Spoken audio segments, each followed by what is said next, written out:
Yes, that is right, friends. I am currently in over $15,000 of credit card debt. Yikes, but we chillin' nonetheless because life is for the living. Can I get an amen?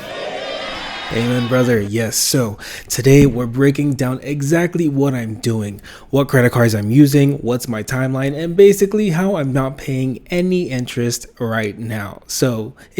Wait. Oh, my credit score actually just went up. So rumor has it this method is foolproof. Okay.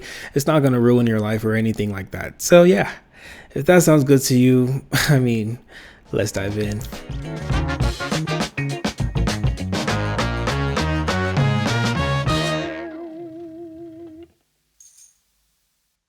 Okay, so I'm back in the crib, freshened up and all that.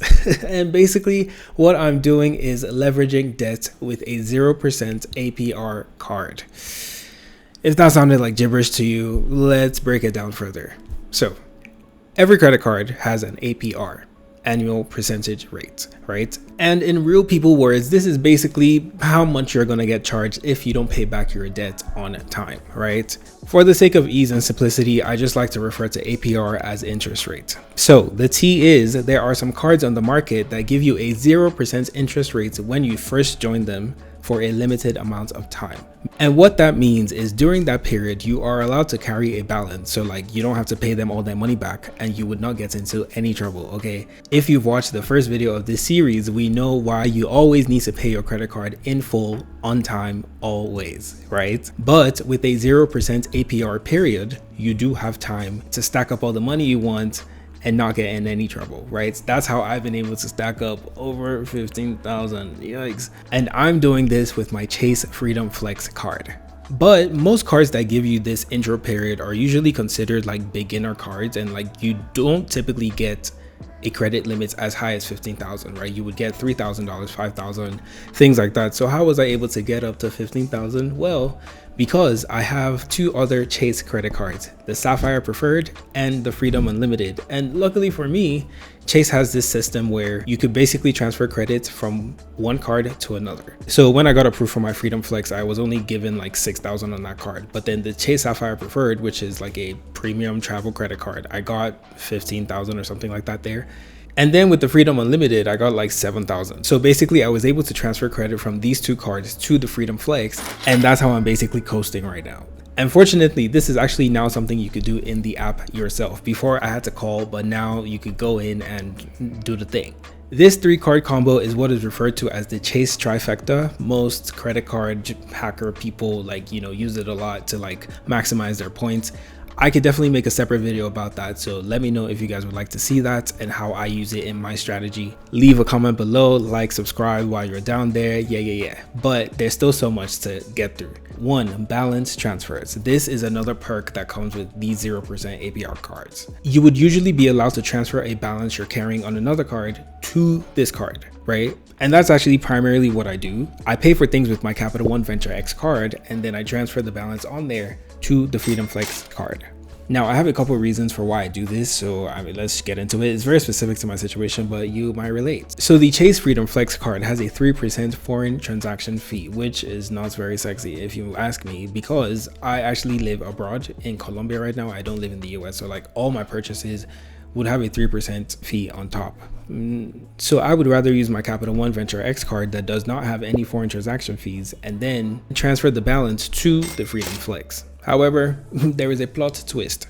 These balance transfers are definitely not free, okay? There is a fee, and currently the fee for the balance transfer on the Freedom Flex is 5%. So you're like, sir, last time I checked, 5 is bigger than 3. Huh? How are you avoiding a 3% fee to spend a 5% fee? Wait. I can explain. If you watch my other videos about maximizing credit card points, you would know that I am in my maximizing points era, right? So the Venture X actually has better multipliers, and every time I do the math, it kind of still just makes sense for me to spend on the Venture X and transfer to the Freedom Flex. It's kind of complicated, but if you just with the strategy I use and like how I redeem my points, things like that, it makes more sense that way. So that's, I'm just sharing how I go about it. But honestly, this might not be your cup of tea because you might be living in the US and you wouldn't have these like 3% foreign transaction fees to deal with, right? So I'm just sharing my business. So an important thing to note, if you have two Chase credit cards and you want to transfer a balance from one to the other, you can't do that. It's just their rule. Like to do a balance transfer, it has to be from a card outside the ecosystem. That's why I could do it, for example, from my Capital One card to the Chase card. That's cool, right? If you want to transfer from like an American Express card to a Chase card, you'd be straight. That's cool. Citi to Chase, straight. Chase to Chase. Chase said, we don't really do that stuff. Why would you even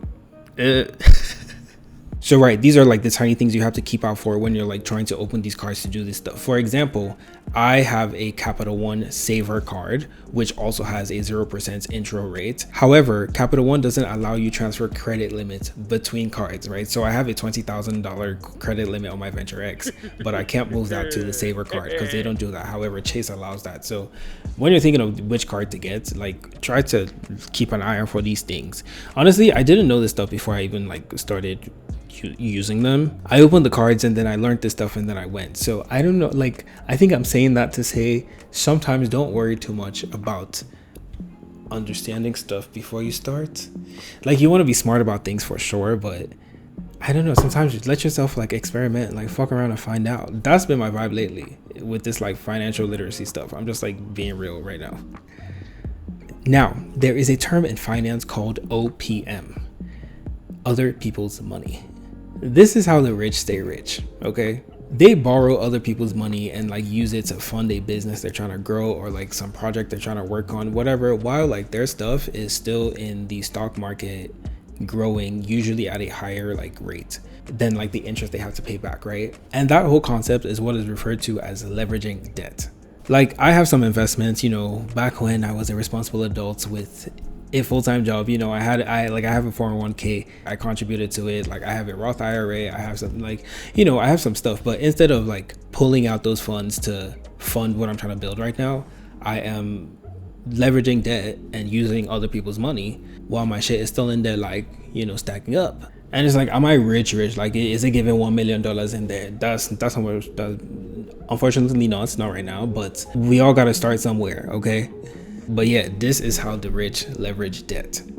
It might not necessarily be from credit cards, but it could be a loan, it could be a this, whatever it is. Don't be afraid of money, use it as the tool that it is. But of course you have to do your research and be smart about it and like play your cards right, because honestly, the credit card companies are actually hoping people forget when the promo period ends and like they start like racking up interest, right? So yeah, you could take advantage of the system, but make sure you know when it's time to wrap it up, right? Like for me, I mean, hopefully what I'm like working on like takes off, but in God forbid, in the event that it doesn't, I'm finna go in that 401k and pull out those funds, okay? And yes, I know, oh, there's a penalty if you like pull it out before 60, and it's like, okay, who knows if I'm going to make it till 60, babe? I'm just trying to take it day by day at this point, right? So anything, like literally anything is better than credit card debt. Anything. And one thing to keep in mind is your minimum payments. You still need to be making your minimum payment. You don't have to pay the statement off in full just yet while you're enjoying the 0% intro period, but make sure you're meeting those minimum payments. I actually just remembered that I have one, so let's actually pay it off right now.